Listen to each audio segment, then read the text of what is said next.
it wasn't as crazy as you think. Like, because there was so much buildup and so much anticipation, the actual call to final, like that week of it, like we kind of had all the ducks in a row. We were waiting for one or two more things. And then the day of the deal, we had this big call with all the stakeholders on board. We all get on this call. We have, like, I forget if it was an hour scheduled or something with all the attorneys.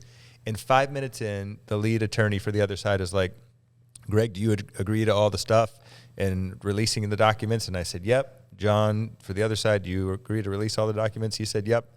And he's like, okay, we're done. Thanks. And I was like, that's it? That's it? That's it? We're done? Yeah.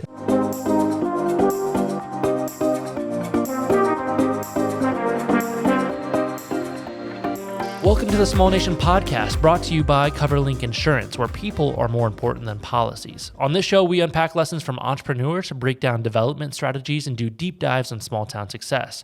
Our goal is to provide value to our listeners by hosting conversations that teach, inform, and inspire. Hey everyone, my name is Ethan DeLeon, and I'm here with our founder and CEO of Small Nation, Jason Duff. We're joined on the podcast today with restaurant owner and team member Adam Rammel as we interview the guest for today in their very own barrel room. Today we have entrepreneur, former pro athlete, and the founder and CEO of Watershed Distillery in Columbus, Ohio, Greg Lehman, on the show. Let's go. Yeah, woohoo, great. Happy to be here. Thanks for having me, guys. Absolutely. I just have to say, walking into this barrel room, that smell hits you from the out. I mean, literally just walking in. So what kind of oak what are we smelling right now? This is bourbon. You're smelling bourbon. It's aging in American oak, and that oak, you can't see it from the outside, but it's beautifully charred on the inside. So it's nice black char, and that bourbon sits in there for 4, 5, 6 years, depending on what we're making. Wow. That's incredible. And you know the what? warmer it is in here, the more that smell comes out, because as that air heats up in the barrel, it expands and it pushes that bourbon, unfortunately, outside the barrel, and that's what you're smelling. So when you go home to your family, do you permanently smell like this? Yeah, my office is across the street, so I don't normally smell like booze, but it's always a little tricky when I'm going to pick up the kids from school right from work. I'm like, gosh, I hope I don't smell. I was going to say, have you ever been pulled over? I have been pulled over, and luckily they haven't questioned anything. There you go. This is good. Yeah. Well, we came in today, Greg. It's just awesome to be here at Watershed Distillery in Columbus, Ohio. Your story has always been one that's inspired me. And, we connected and met, I think it's probably been 4 or 5 years ago. Yeah. But, restaurants, a lot of our restaurants in the towns that we work in, when they get a liquor license, it's kind of a game changer for them. Being able to expand their menu and offer beverages and adult beverages. Maybe it starts with beer and then moves to wine, but then the whole kind of liquor movement, especially craft liquor, really wasn't a thing until you created it. Yeah, it's interesting that you say that. It would seem like that in Columbus, Ohio, and Central Ohio, but we really were right place, right time, and got lucky with what happened in the craft cocktail movement, the local spirits movement. We started going out and talking about it here when, unbeknownst to us, there were people doing that in many other cities across the U.S. And, we started, and, you'd look around and there was no one doing what we were doing. And then a few years in, hey, there's a couple more. And now you look around and like, all right, yeah, everyone's jumping in. Every city has their own local flavor, distillery, and it's been fun to be a part of it. So tell us, where are you from originally? Where is hometown for you? Galena, Ohio. Galena. So another small town. Yeah. We're not far from here. Yeah. We're a small town just north of, 45 minutes north of the distillery right now. In Delaware County, is that right? Delaware County. Yeah. Well, we talked about Delaware County is one of the fastest growing counties in the state of Ohio, but going back and growing up there, you had a small town experience and ended up finding Ohio State. Is that right? Yeah, that's right. Yeah. Yeah. So grew up and, not far from Columbus, spent time down here and, loved the Buckeyes living this close to Columbus. And when it came time to pick a school, they actually have a great volleyball program. And so it was always on my list of places to look at, and it just fit. It was perfect. How did you find volleyball, or how did it find you? Yeah, that's a great question because, my high school didn't have a team. And so growing up, we had a women's volleyball team, but no boys. But my dad, actually, this is wild, He was the captain of the first varsity team at Ohio State. And so in 1968, they started a varsity volleyball program, and he was on the team. He had been playing there on the club program, and when they started it as a varsity sport, he was a senior, and so he led the team that year, and then went on to be a coach. So he's been coaching my whole life. He's been coaching high school girls volleyball, and so I just grew up as soon as I could accompany him to practice, and he could trust me enough that he could run practice and I wouldn't run off. He would take me to practice, and I had a ball in my hand, and I'd try to jump in the drills, and if he let me, I'd jump in the drills, and until I got good enough that he was like, hey, you can't come to practice anymore here. You're a tall dude, right? And so that helps, yeah, right? that helps. Yeah, that helps. Well, it's interesting you say I'm tall because I went through college feeling so short. Because if you go to Ohio State and see these guys on the team, they're all 6'7", 6'8". You know, my roommate was 6'11". So it was these really tall guys, and so I kind of went through college really feeling short.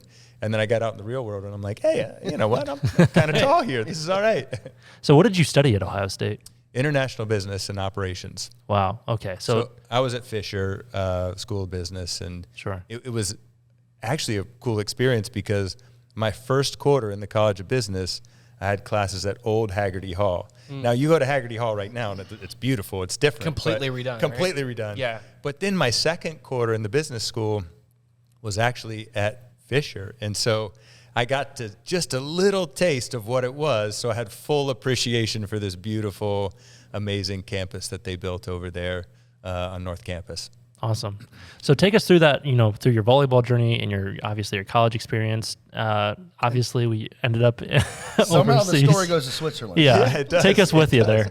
So playing volleyball at Ohio State, I clearly studied hard because there's really no visibility into this professional career. And I actually had a job lined up with Lucent Technologies for when I graduated. And the volleyball season's in the spring, so we got done in May, and I was set to graduate in June. And my coach comes to me, and he says, Greg, this team in Switzerland sent an email out, and they're interested in having you come play over there if you're interested. And, I'm lined up for this for this job. I had done an internship the previous summer. It was an amazing company. And it took me about 2 seconds to decide that I was not going to work and I was going to go play volleyball in Switzerland. So it was an amazing opportunity. I move over there and start playing and had an incredible year. And then I actually got traded my second year to this other team. It was actually a better team, and they had a little bit more money. And I was living, so my wife and I are living at the base of the Alps above this bakery. We can look out our window. We see the mountains. I practice, I take a little train over to practice every day. Have a little chocolate in the morning. Yeah, cheese in the afternoon. Like it's a diet of chocolate and cheese. Right? Yes. Yeah. So this bakery, I think she thought free coffee and pastries were part of the rent that the club was paying. So it was incredible. But the thing in Switzerland is it's expensive. Cost of living's high. And the other thing is, and I didn't realize it at the time, but there was this fierce support for local going on. And the way I found that out was, the hard way a little bit. So, everything's expensive. And my wife and I would go to the grocery store, and pro volleyball players in Switzerland don't make the same money as pro athletes here in the United States. It's a little bit different speed. So we were actually, we had come right out of school, so money didn't really matter. But literally, we would go to the grocery store and we would be, all right, I think we can get this and this. We'd be budgeting what we could get. And so one day, we were on a pretty tight budget, but we had everything we needed. We venture into Germany, and we go into a grocery store in Germany, and everything was about a third the price of Switzerland. And so our eyes light up, and we are loading up the cart. There's no budget. This is opportunity. We load up. And everything's relatively close in Europe. That's the other thing that we don't really get here in the States. Like, it's a train ride, or it's... Right, where we were living, it was kind of at the corner of Austria, Germany, and Switzerland. And so you could be in Austria fairly quickly, over in Germany. So if you wanted to grocery shop over there, it's not the end of the world. I mean, you have to go back across the border, and there's a little bit of traffic there, but this is... it's not like it is today. Today I think it's still pretty easy to go back and forth there. It's all part of the EU. And so, we load up the car and we go back across the border. And that night I go to practice. And we're like, when you find a deal like that, for me, telling like, everyone about it. I'm like riding high. Like I'm still like got the buzz going. And in practice that night, I'm like, guys, did you know, like, we went over to Germany and everything was so cheap. And I probably had the prices like, what chicken costs and, all this stuff. And these guys are looking at me and I can tell like something's wrong right away. And they're like, they're giving me this look and I'm like, what's wrong? And the one guy speaks up and he's like, well, you know Rolf Inhouen, and Rolf grows all the eggs. He sells them to the local grocery store. And Rolly Koch, like his family makes the furniture in town. And this, I forget the guy that owned the soda company, but the soda company sponsored the club. And so he's naming all this stuff. And he's like, why wouldn't you buy their stuff? Like what, like they support us. Like they're right here down the road. You've met the guys. Convicting there. Yeah. And in that moment, like as soon as he started saying it, it's like, when something clicks, it clicks. And it was like, oh yeah. Yeah. And so, then I'm like feeling terrible. And I probably made some smart comment about like, we're not going back. Like, like a one-time thing. Like, why would we ever do that? Yeah.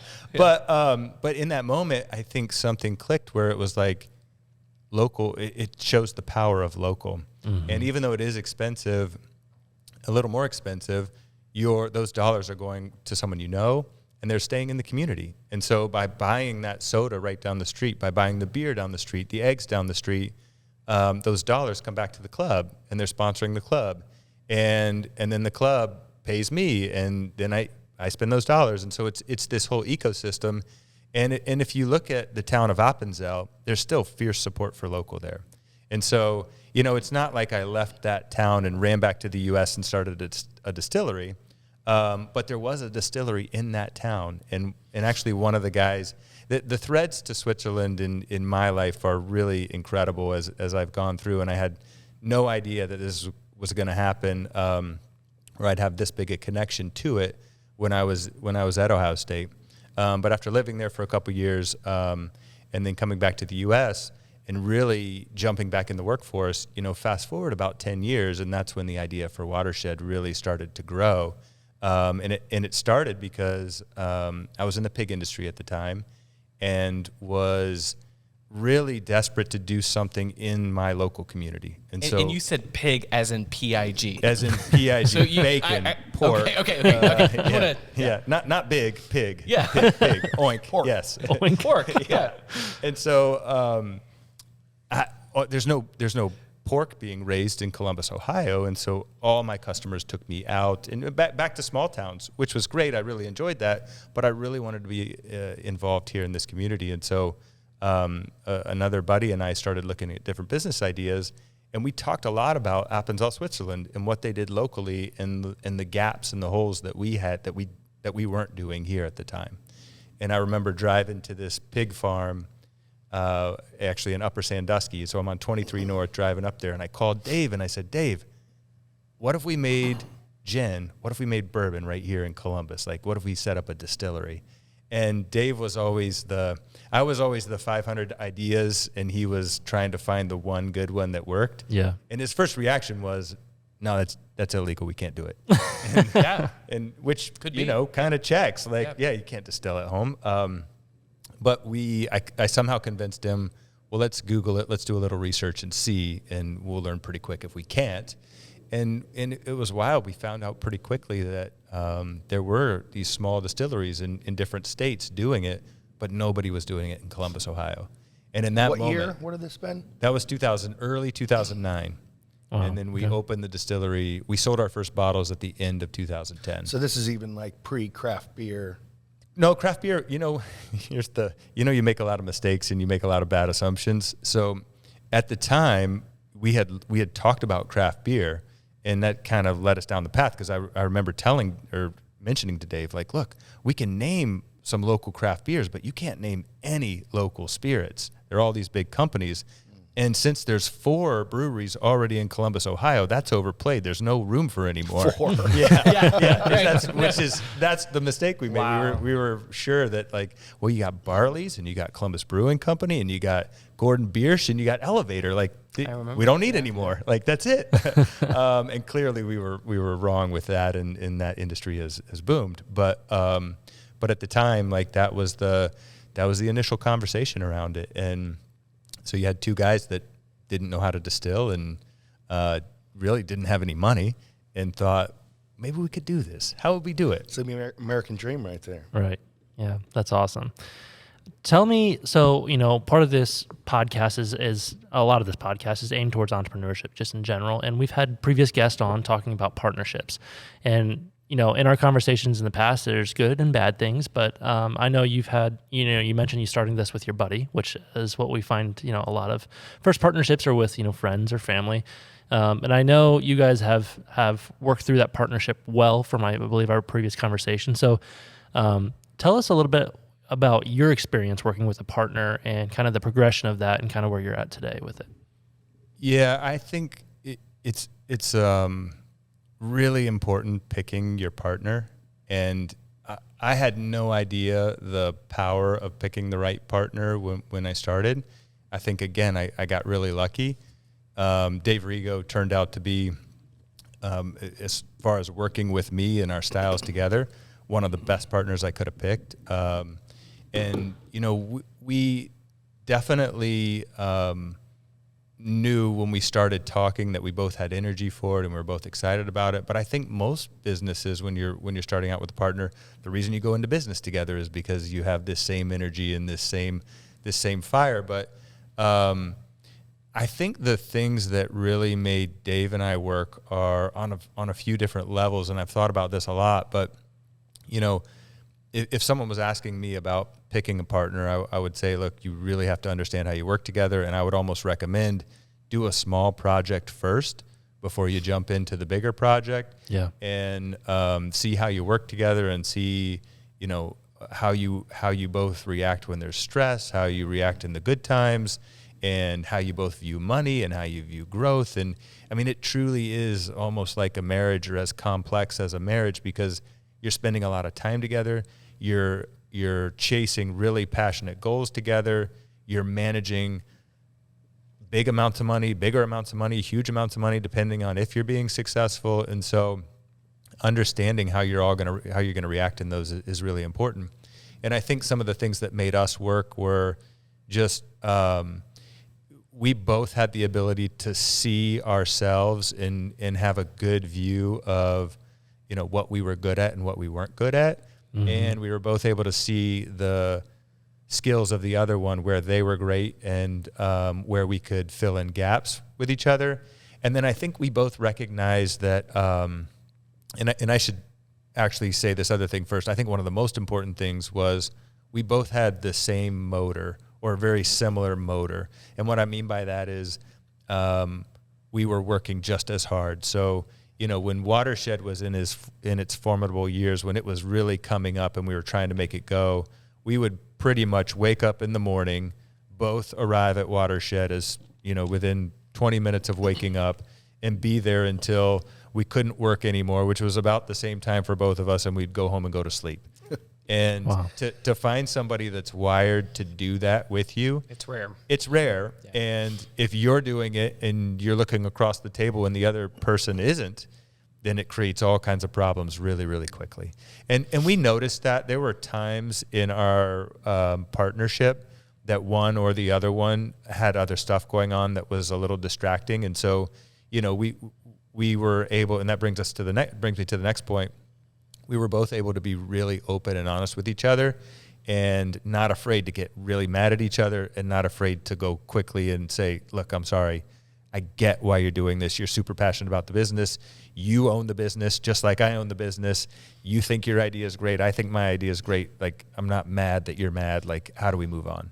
And so we both had this, and really, I think I kind of learned that from Dave, the ability to walk back in the room after there was tension and say, hey, I'm sorry. Like, that wasn't the greatest thing of me to do. And so, like, I saw him doing that, and I was like, that's pretty powerful. And so I think maybe if he was here, he wouldn't say I adapted that quickly, but I think I We'll I get him on the adapted, phone later. I think I adapted that quickly and was able to see like, yeah, all right, I get that we're both, you get in the moment, you spend enough time together, you're going to get fired up. And so how do you put that aside and say, well, we're both trying to go the same direction. How do we get there?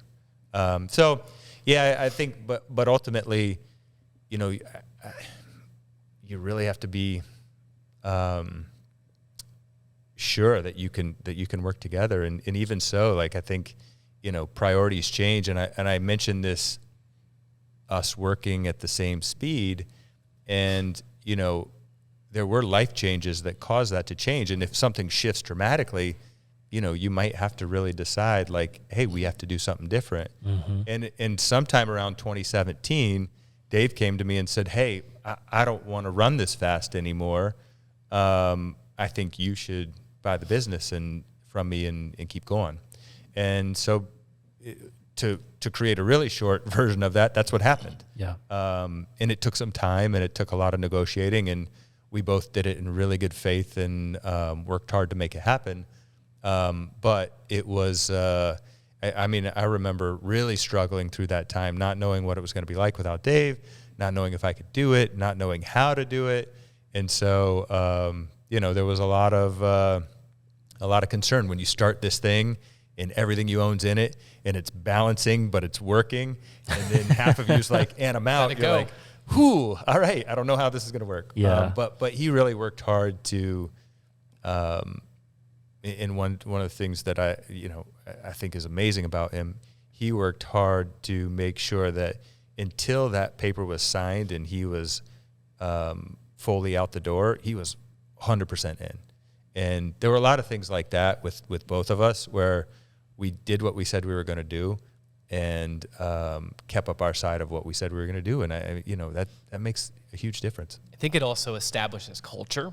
And that's one thing of being a customer of your business. I've been a patron in your restaurant. I've been a patron of buying from your retail store. And then on the wholesale side, we've bought wholesale products to serve in our restaurants. And one thing that I think continually comes around of the interactions that we have is that you have hired great people. Yeah. What's your secret? I love that you say that. I mean, we consider our people the number one thing we have. I mean, that is the brand. The people are the ones that exude the brand, that tell the brand story. Like they're an extension of us. And I think, you know, we have high expectations for our people here. And I've talked to current employees, past employees, and they say it's challenging here. We learn a lot. It's hard work, but I think they're excited about what we're doing, and we kind of all have this same thread of if we're doing something, we want to do it the best we can. And I think that's what we look for in people. And I mean, again, that makes a huge difference if someone's coming to try to do their best. It's amazing if you get out of their way and let them go, what they can do. Mm-hmm. And I have to give a quick plug to Tommy because the girls actually call him Tommy Watershed when he comes up. But that dude goes above and beyond for us at the restaurants. Yeah, Tommy's something special, and we just went up there and did that dinner with you all. That was awesome. A fun night, and he thinks of every detail, and he really, truly is invested in the success of the customers. Cares. Yeah, and so it's fun to see that. Yeah. Well, you know, beating the odds. You mentioned a lot of things about first off, starting a startup and surviving the 5-year mark. I think the statistic of new businesses that start up, especially small businesses, the failure rate is almost above 80%. In the first 5 years. And the second thing that's really hard to navigate, but can sometimes, and I think you shared by evidence, is your biggest strength as a partnership. You know, partnerships are tricky, and I think you did a great job of sharing. It's like a marriage, but you know, meeting Dave and seeing how his skills complemented you allowed you to expand and grow. And that's kind of the next thing, is that scaling, and then it's scaling to a point where you have an exit or a sale.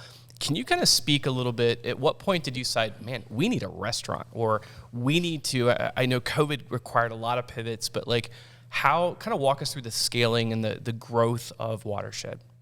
Yeah, so I think that's one of the biggest challenges for an entrepreneur you start out, and the people that can get the business off the ground, and that skill set is a lot different than the skill set to manage a team and let the team grow. And I think about when we started, my day consisted of coming in, turning on the still, running the bottling line, going down the street, calling on customers, coming back that night, giving 2 tours. And it was, I knew at the end of the day, well, I bottled this many cases and I distilled this many gallons and I sold this many bottles. And, you know, it was probably 6 or 7 years in, and I would remember telling the story to someone and saying, because someone asked what I did that day, and I was like, I was just in meetings. All I did was meetings. And yet we're growing faster and selling more because you have to, the skills that got you there are different than the ones that'll take you to the next step. And so I think navigating that has always been a challenge. And we were fortunate enough to, when we started hiring people, hire really good people. But I'll tell you, one of the key learnings that I had in this scale process was when Dave was still here, we controlled everything. He and I controlled everything. We made all the decisions. We held the books tight, the numbers tight, and the team would come to us and say, where are you going? You know, where are we going next? What's the future? And, you know, he and I would meet. It wasn't literally like this, but we'd kind of meet, and we'd be like, I'd be like, we're going this way. And he'd say, we're going this way. So we'd tell the team, all right, we'll agree that we'll go this side here. And so we'd tell the team that. And so they're kind of in the dark, but we were pulling all the strings. Well, when he left, 2 things kind of happened. One, I knew that I needed their help, and I knew I'd have to put key people in charge, and I'd have to have that team. They'd have to see everything, all the numbers, everything. And the other thing that I didn't know right away, but I learned quickly was, so I told you at the beginning, I would have 500 ideas, and Dave would find the 2 that were good. Well, the first 3 months that Dave wasn't here, all 500 of my ideas were good. They were all amazing. Yeah. And I remember stopping. I remember stopping one day, and I was like, guys, wait a second. Like, you can't like all my ideas. Dave always told me that, you know, there's only 2 good ones. Like you, and so I had to find a way to get them really comfortable saying like, no, we're not going to do that. No, wait on Giving that. you authentic feedback. Yeah, real feedback. And so it turned into us running it to all the numbers are on the wall. They have the power, the authority to run their departments, to run their own P&Ls, whether it's the restaurant or the sales team or production. And it was interesting because we kind of had a learning 6 to 12 months where it was a little bit tough. And I remember the restaurant specifically, it was about 9 months, 10 months after we bought Dave out, and I had to sit them all down, and we're looking at the numbers, and we're like, guys, we're struggling. And so we started really digging in, and they started suggesting changes and making changes, seeing how that worked. And we had the best fourth quarter that we ever had. They really turned it around and did an amazing job. And so it was cool to change my style and see, but it's almost like if you're just going along and you don't have a big thing like your partner leaving, it's hard to wake up and see that you got to make a change in what got you to that point. But I was fortunate that happened and was able to see like, oh, I'm going to have to do this different. I need all these people to really be making great decisions. And I think I was okay at that point of like, there's no way I can do it, so I'll let them make a few bad decisions and learn. But because I think that's always the hardest part. Like when you let go and let them run it, it's hard. Best learning though, those mistakes, right? Yeah, they learned from it. And I look at Andrew, who's running my restaurant right now, and he started on day one. He was the general manager, and we had an executive chef. But I was always pretty involved. Well, I take that back.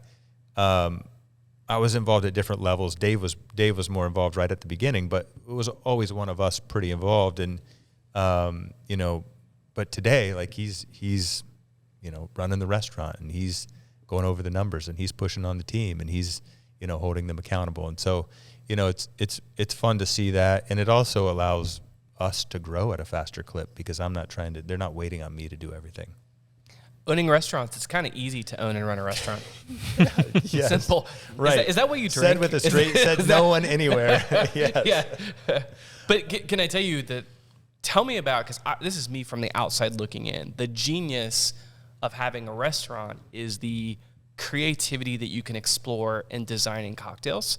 And you kind of have a lab that you can involve your customers in and giving you feedback that as you're working with your distributors, you can share what's selling or what's working and help them be successful. Like, that's just me from the outside. And maybe you say that wasn't our intent and plan, or maybe you say you picked up that's why we do this. Yeah, no, you're nailing a few of the points there for sure. And the restaurant itself is interesting because, when we started the distillery, I remember having a conversation with my wife, and she'll remember it too if she was here. But we're inviting her next on the podcast. So. Yeah, Lee and Dave, bring them both. Okay. I do think a spouse episode would be. Oh gosh, we'd be in so much. Let's go through all of our guest lists and have the spouse on. Oh. She could just sit over there and be like,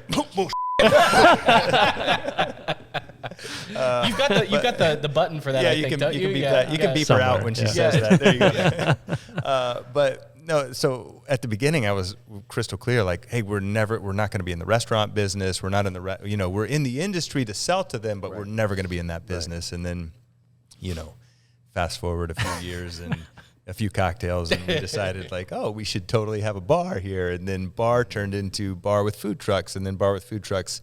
And this is all the idea. We never had that set up, but then it turned into, well, if we're going to do something, let's go all the way and let's have the food match the quality of the spirits and the cocktails match the quality of both. So yeah, we went all in, and it's a great way for a consumer to come in and experience our brands, experience it in a cocktail, experience it, just neat, however they want it, and pair that with food and give them a reason to bring others in to experience it. And so it really was built on this consumer approach. And then the piece you're talking about where you have this great platform to bring other restaurants in, to make cocktails for them, to bring distributors in, to bring different partners in the industry in and be a part of it as well.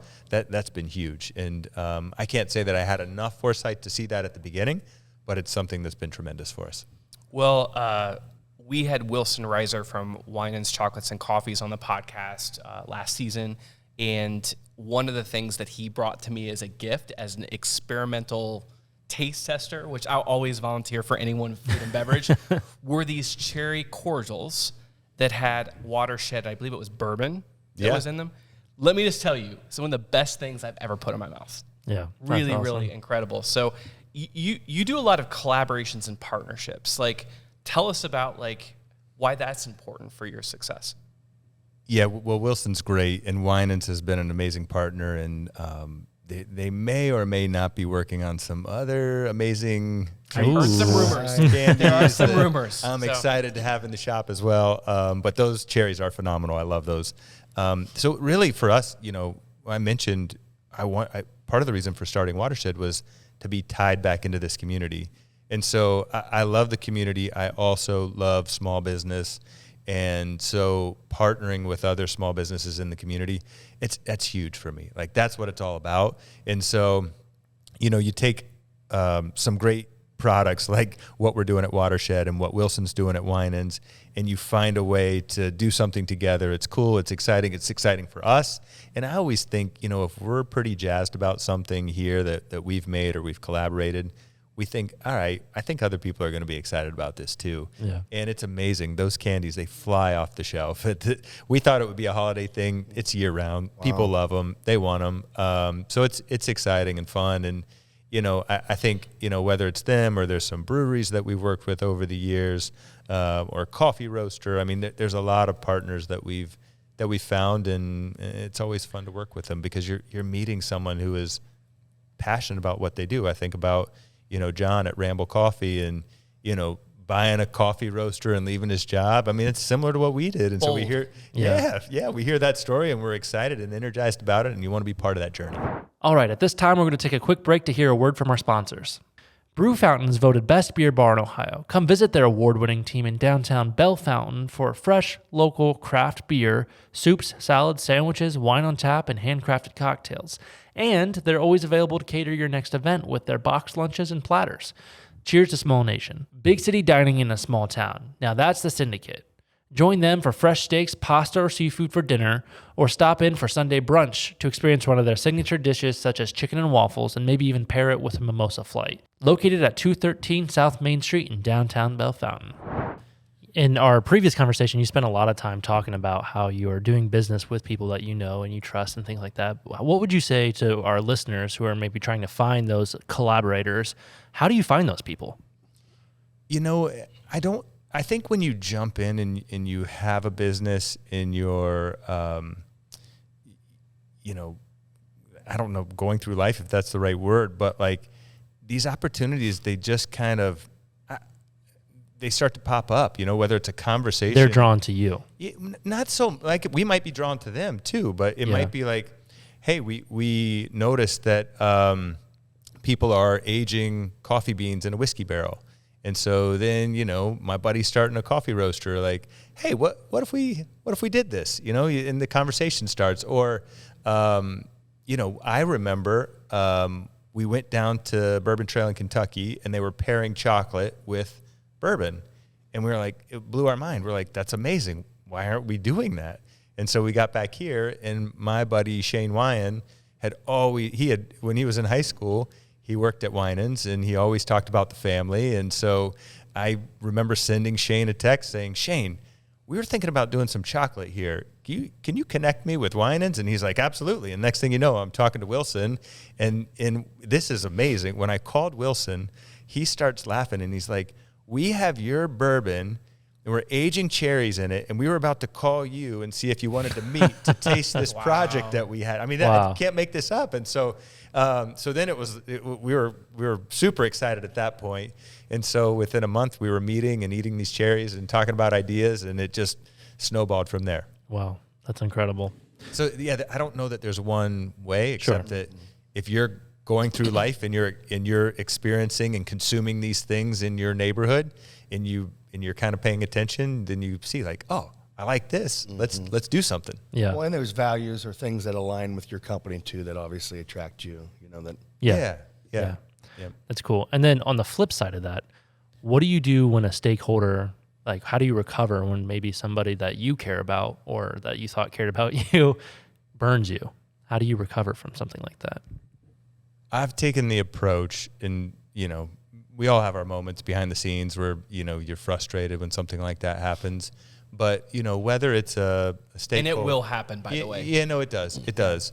And whether it's a supplier or a customer or an employee, and employees is a good example. We have been blessed with amazing employees, but every once in a while, you think like, oh man, why are they doing that? We're a good company, and it feels like they did something and took advantage of us. And whenever I have that thought, I actually walk into this room and I look around this room and I think, there's no way I could have done this myself. Like the only way I get here with all these barrels filled and all these bottles filled and all this stuff is if I rely on other people to do it for me. And clearly I had to pay those people, but clearly we're coming out way ahead on that. And not that in an unfair way, but I think if you stop and really think about it and think there's a lot of really great people that have helped us get here, it grounds me a little bit into that point of like, it's okay if someone takes advantage of us once or twice. Like, I'm not going to hold it against them. I'm not going to be mean to them. I want to try not to talk bad about them. I'm just going to move forward, and I'm going to keep treating them in a nice way. And, I'm not, someone burns me once or twice, I'm not going to keep doing business with them. Like, right. I'm not. Yeah. I'm not looking for a beating, but at the same time, I'm not going to lose a bunch of sleep if it happens. I move on, because ultimately that's probably just taking energy away from you. If you time and energy, right? And time it moves so quickly, so fast, and that brain power, because just like you mentioned, that's how early you get up. You're always processing, you're dreaming, you're planning. If those people hang in your head, they're actually costing you more. Right? No, that's a great perspective, but you're absolutely right. You can't let them drag you down. Yeah. They've already done enough. Move on. Well, I know we're getting, heading towards the end of the episode, but I am really excited to talk with you about some big news that was shared. And this is another kind of rite of passage that I think a lot of us that are entrepreneurs like hope someday you're either kind of building something for a lifestyle business, but you kind of have this idea that someday you want to see it transition to someone else, or you want to have an exit where you can sell and see that next buyer move on and do bigger things. But tell us about that news. Yeah, so just a few months ago, we were purchased by believe it or not, a Swiss company. Really? Full circle. Wow. Which is wild. Yeah. And, we weren't looking to sell. Now, we had a plan to grow our business, and with the leadership team, we had talked, 2030 was our goal. We wanted to get to a certain case volume, and we thought we'd be attractive enough at that point to attract a buyer. But we were approached in 2022. It was just a little over a year ago by this company, and started talking to them, and their values aligned, and what they were looking for was really unique, and it lined up with about what we were as far as in terms of size and our product mix. And so, this conversation started, and, at first it was just, well, I like to learn. I'm a small business owner. I like to learn. Like, I want to see what these guys have to say, and we'll probably learn a little bit, and then they'll go on their way, and we'll keep doing what we're doing.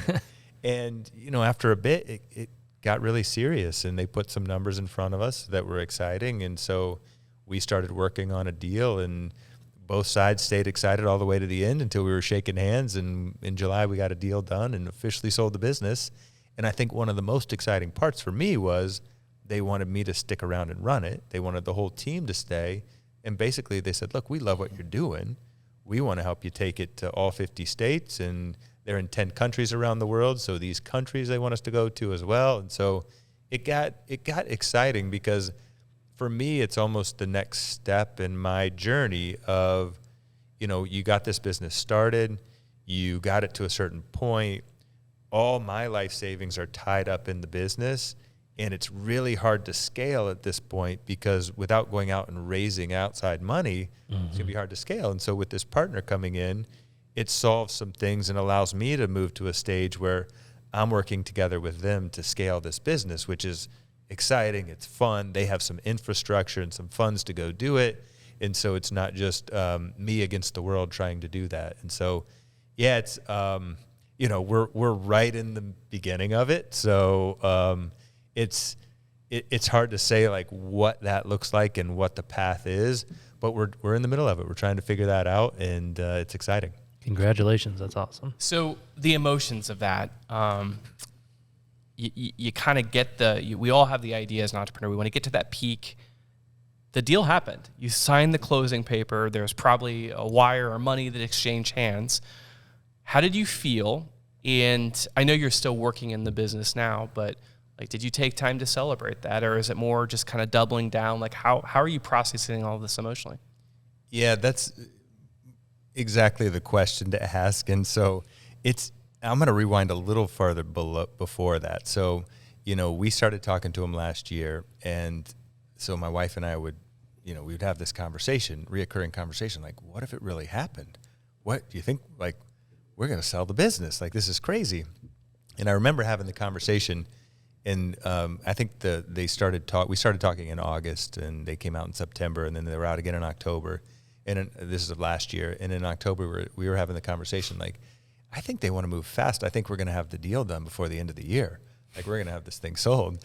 And so then there was this, like, it got really, really hard, because we were running the business, trying to hit numbers, trying to grow the business, and starting to scramble to pull all the stuff together for them, and starting to have this, we're putting all this effort into the deal. What if the deal doesn't go through? And so mentally it was really, really challenging. And we ended up telling my kids what was going on, because I have a 15-year-old and a 13-year-old, and they've been amazing through this process. But, my wife, she knew what was going on. And so she was like, encouraging. And like, even though I'm working crazy hours, because you look at the months of, call it, March, April, May, and June, like, I was working almost every weekend. It was like startup days again to make this thing go. And we told my kids in May, and they were amazing about it, and they were great about it, and they were kind of funny, and it was a good conversation, and they were excited. And so then fast forward, a few weeks, and it seemed like, if I wasn't at work, they'd look at me and be like, Is everything okay? Is the deal done? Yeah, go get that deal done. I get that story. Get your back to work. What are you doing? Like, what? That's hilarious. So anyway, when the deal got done, it was a little like, it wasn't as crazy as you think. Like because there was so much buildup and so much anticipation, the actual call to final, like that week of it, like we kind of had all the ducks in a row. We were waiting for one or two more things. And then the day of the deal, we had this big call with all the stakeholders on board. We all get on this call. We have like, I forget if it was an hour scheduled or something with all the attorneys. And 5 minutes in, the lead attorney for the other side is like, Greg, do you agree to all the stuff and releasing the documents? And I said, yep. John, for the other side, do you agree to release all the documents? He said, yep. And he's like, okay, we're done. Thanks. And I was like, That's it? That's it? That's it? We're done? Yeah. So start to finish, though, about a year? Yeah, it was about a year. And so then, you had this, we got the deal done. We got the money transaction all went through. And, you had this, the emotional side for me was one more of just like relief. Like I made it to the end, even though like the journey's starting, like we were just working so hard to get to that goal that it wasn't one of huge celebration. It was like I needed to recover. And unfortunately, like I haven't had any time off since then because I was really focused on the team and making sure like I can't just leave because they're going to learn about it for the first time. And I want to make sure that they feel supported and they understand what's going on. And I need all of them. I can't have any of them leaving. And so I actually have time planned. We're in 2.5 weeks. We're going out to Sedona. Good. We're going to be out there for 10 days. Recharge. It's going to be amazing. And I'm really excited about that. But yeah, it has been, a little bit, it's been better since the deal's done because I have some of that weight off of me. Mm-hmm. But it's been interesting to like build back up to that momentum of like, all right, what's the next thing that we're chasing and how to get there.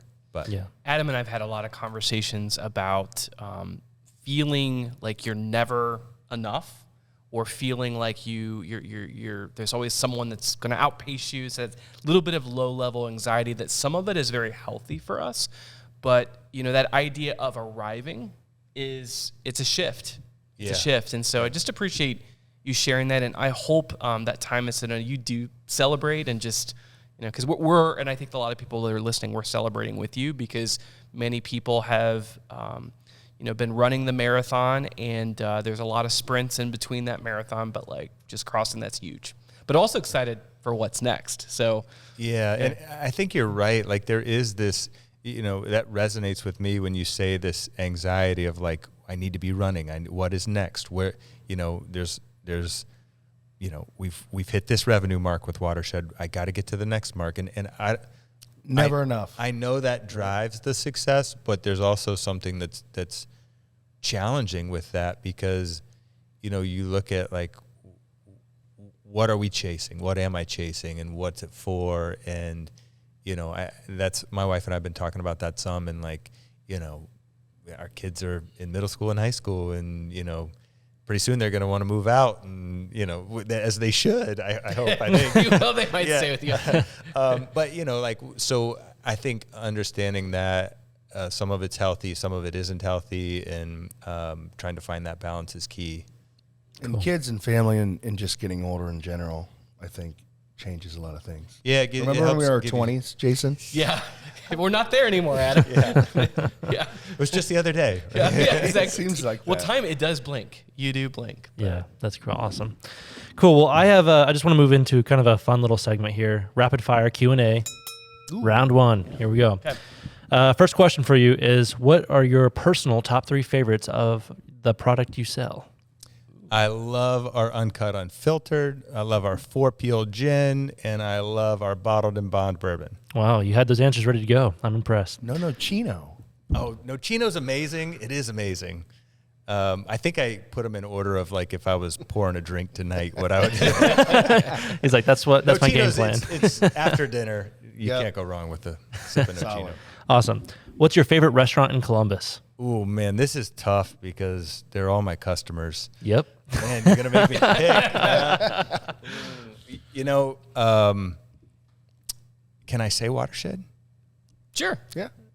You beat the system Cheating. there. Yeah. Yes. Loophole, found it. Good. Cool. What position did you play in volleyball? I was an outside hitter. Outside hitter. All right. How tall are you? 6 foot 1 inch. Oh, okay. I'm taller. Thought he was I could taller. play professional volleyball. That's what I heard. I did have a 44-inch vertical. Okay, you got me there. Outside of the U.S., what was your favorite country you visited? I got to go with Switzerland. So many amazing memories and friends, and it's a beautiful country with the mountains and the lakes, and I love it there. Yeah, makes sense. And then the last question is, do you do public tours of your distillery? Yes, we do. We love bringing people through. We have some tastes along the way. You see the still, the barrels, the bottling line, all of it. Yeah. You kind of get to go behind the scenes. Awesome. And if you're not watching the video of this podcast, I encourage you to go check it out, because we're sitting in front of all these awesome barrels. Great spot you have here. But I'm going to kind of move into our closing questions, and that is, what is one professional development resource that was helpful for you along your professional journey? One thing that I think it really changed how we hold our teams accountable and how we run our operation is EOS. It's the Entrepreneurial Operating System. There's a book called Traction that explains it. And it's by an entrepreneurial operating system that maybe makes it seem more intimidating than it should be. It's really a series of meetings and way to run those meetings that's super efficient, very thoughtful, and helps hold people accountable and gives your team the dialogue and the vocabulary, or the platform and the vocabulary, so that you're all speaking the same language, you all know what expectations are, and you all can perform at a level that's acceptable. And really, as employees, I can say that now because I have a boss. Yeah. We want to be great at our jobs. We want some autonomy, and we want to feel like we're great at our jobs. And this system not only sets expectations, but it creates a platform and a place where you can be very successful at your job. You know exactly what's expected. You review that weekly, and you have all the resources and all the time you need to make sure that with the appropriate leadership to make sure that you have the resources you need. And so I think it's a great system. Yeah, thanks for sharing that. I love asking that question because there's so many resources out there, but it's cool to hear which ones people have fully taken advantage of and implemented, and it actually made a difference in their business. And I will say, we worked with an implementer, so a coach, the first 2 years of that. And I think if you're going to go down the path, I would highly recommend. It seems a little expensive, but every dollar's worth it. Yeah. Thanks for sharing that. And the last question from me is, where can people follow you in your business to keep up with the work that you are doing?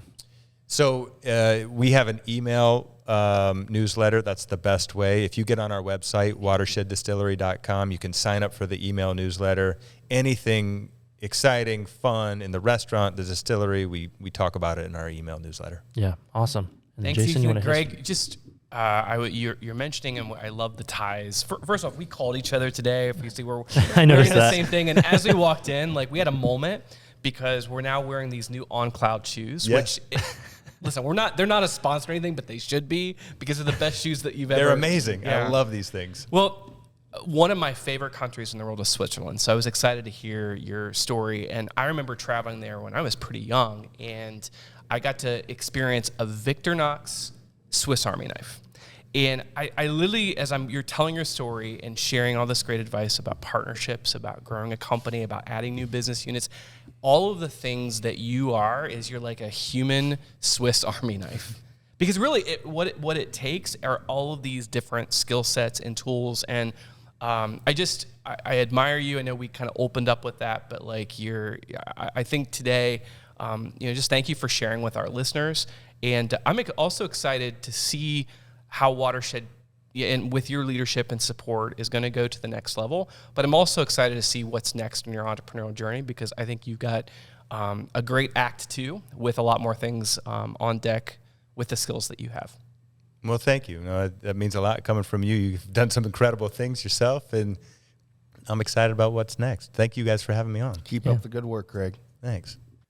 Thanks for tuning in on this episode of the Small Nation Podcast. We hope that conversation proved valuable to you. And if you enjoyed it, be sure to share the episode and follow the show on Spotify, Apple Podcasts, or your favorite podcasting platform.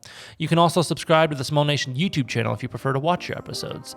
Follow Small Nation on social media, and we'll see you in the next episode.